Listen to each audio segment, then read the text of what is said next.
ద్వితీయోపదేశ కాండము 28వ అధ్యాయము 1వ వచనము.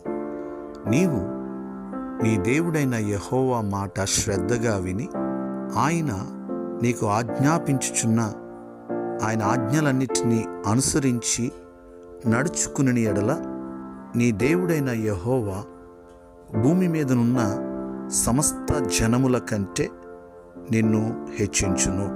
పిల్లరా, దేవుని వాగ్దాన వాక్యము, ఆయన మాటను శ్రద్ధగా విని ఆయన ఆజ్ఞలను అనుసరిస్తే, వాటి ప్రకారము నడుచుకుంటే నిశ్చయముగా ఆయన మనల్ని హెచ్చిస్తానని, మామూలుగా హెచ్చించడమే కాదు, భూమి మీదనున్న సమస్త జనముల కంటే పైగా హెచ్చిస్తానని ఆయన వాగ్దానం చేయుచున్నాడు.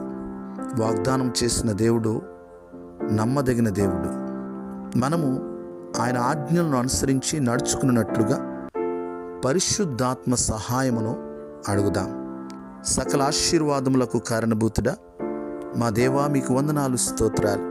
మీ వాగ్దాన వాక్యమును బట్టి వందనాలు ప్రభువా.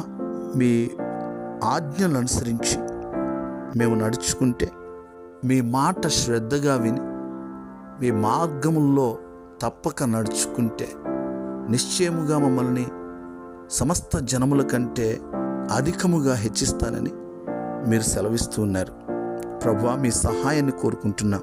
మీ మాటలు విని మీ ఆజ్ఞల ప్రకారము, మీ మాటల ప్రకారం మీ త్రోవలో తప్పిపోకుండా నడుచుటకు మాకు కృప దయచేయండి.